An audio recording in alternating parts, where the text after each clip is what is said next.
ela só vai multiplicar se você estiver disposto a sacrificar. Sua célula só irá multiplicar se você estiver disposto a sacrificar. E é aí que é o ponto X, pastor. Nós queremos fazer célula, mas nós não queremos sacrificar. Nós queremos, pastor Eunice, células, mas a gente não quer o caminho da dificuldade. Pelo contrário, a gente quer o caminho da facilidade. Um Ctrl+C, um Ctrl+V, sem esforço. Nós não queremos pagar um preço, se eu posso dizer assim, usar esse termo. Nós não queremos pagar um preço. Nós queremos que as pessoas, a gente quer abrir uma célula e a gente quer que as pessoas entrem na nossa casa e daqui a 3 meses elas estejam aptas a liderar e elas liderem, não é? Sim ou não? E hoje, né? 3 minutos, está pronto. Multiplicação tem a ver com sacrifício. Sabe, multiplicação tem a ver com líderes que sabem que precisam morrer para muitas coisas boas poderem serem realizadas a nível de coisas maiores e melhores. Muitos líderes precisam entender que para crescimento terá que sair da zona de conforto. Líderes que multiplicam, eles sabem que a morte, a abrir mão, o sacrifício faz parte de uma escolha para o crescimento. Eles estão dispostos, sabe, a morrer para uma vida de ocupações egoístas, a fim de buscar uma atividade visando o reino, alcançar a multiplicação, alcançar a reprodução. Martin Luther King Jr. diz o seguinte: se um homem não descobriu a razão pela qual está pronto para morrer, ele não está pronto para viver. A verdade é essa: se você está pronto para sacrificar, você não estará pronto para multiplicar. Se você não estiver pronto para sacrificar, você não estará pronto para multiplicar. Sabe, há uma questão que a gente precisa entender, que a liderança, ela é obtida por meio de um serviço. Liderança não é o que eu falo, não é o que eu prego. Liderança é o que eu estou disposto a colocar diante das pessoas, a bacia e a toalha. Liderança não é sobre falar vamos, é falar vamos junto, vamos caminhando, vamos estar lá. Liderança não é sobre falar tem que fazer isso, nós iremos fazer isso. Liderança não é sobre uma ocupação. Liderança é sobre um destino que você está dando para as pessoas, porque liderança é influenciar pessoas a alcançarem um propósito. Liderança é isso, irmãos. Liderança é eu influenciar a sua vida para que juntos alcancemos um propósito. John MacArthur Jr. diz o seguinte: se você lidera e não tem ninguém te seguindo, você não está liderando, você está passeando.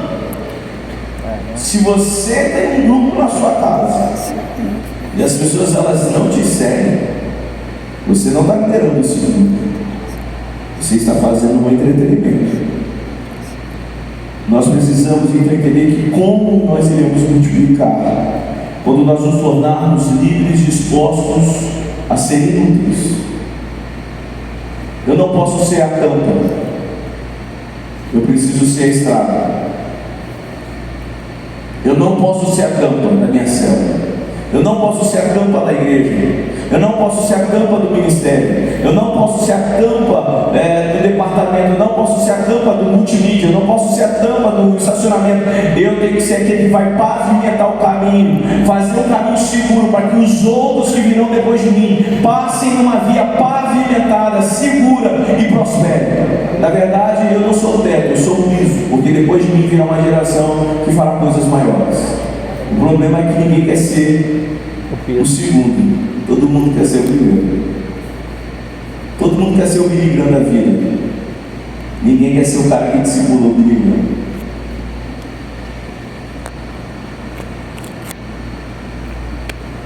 Para se tornar um líder que multiplica, Você tem que se tornar um líder que se esvazia. Filipenses capítulo 2, versículo 5 diz assim: daqui que nós é a palavra esvaziamento, a palavra grega que nós, esvaziamento.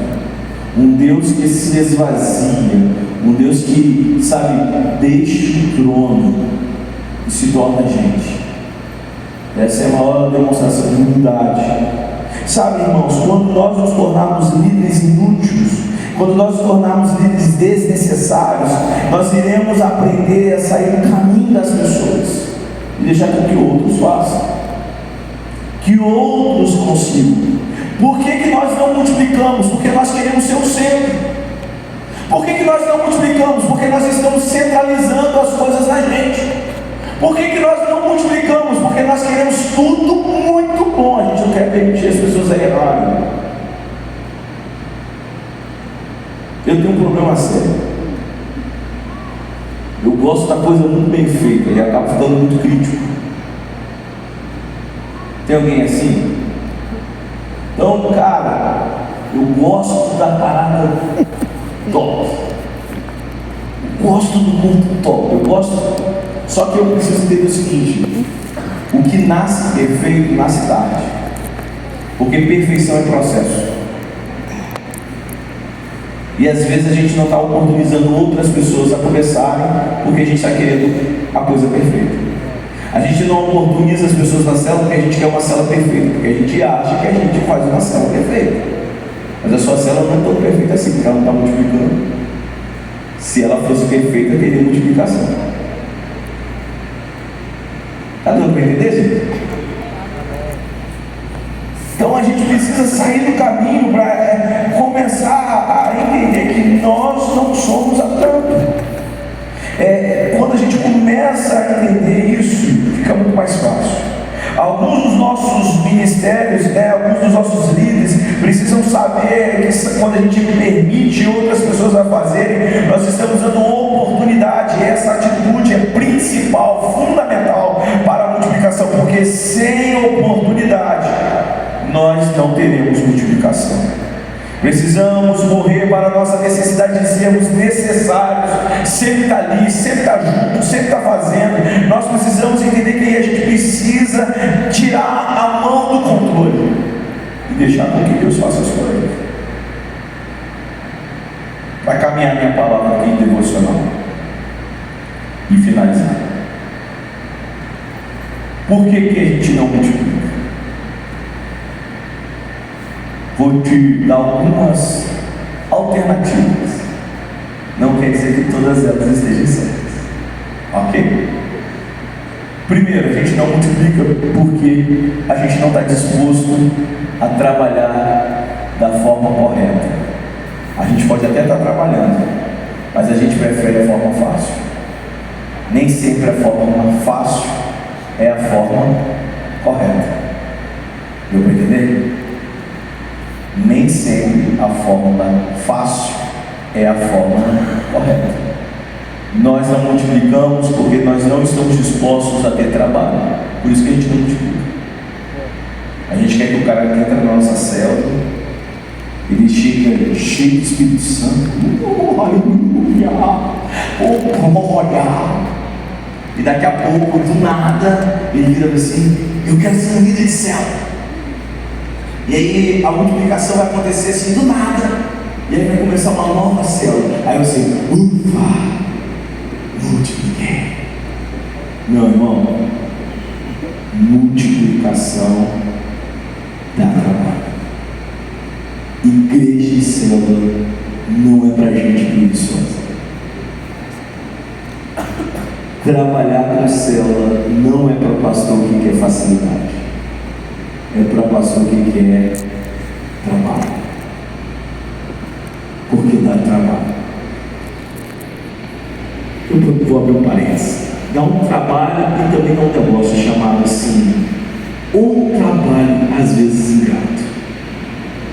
Você pega o cara todo cheio de carrapicho, tira o carrapicho do cara, dá uma oportunidade pro cara, mas na primeira oportunidade esse cara vai,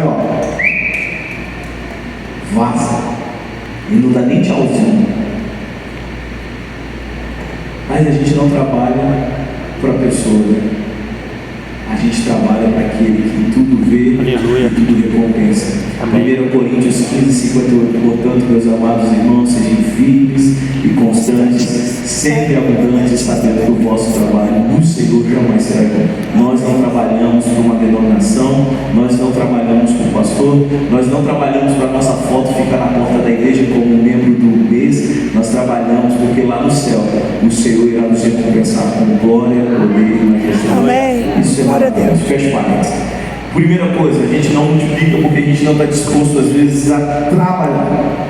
Segunda coisa, nós não multiplicamos às vezes porque nós não estamos dispostos a sair da zona de conforto. Cristianismo não tem nada a ver com zona de conforto. Cristianismo é saída da zona de conforto. Sabe, irmãos, deixa eu te dar uma palavra. Visão é resultado de uma insatisfação.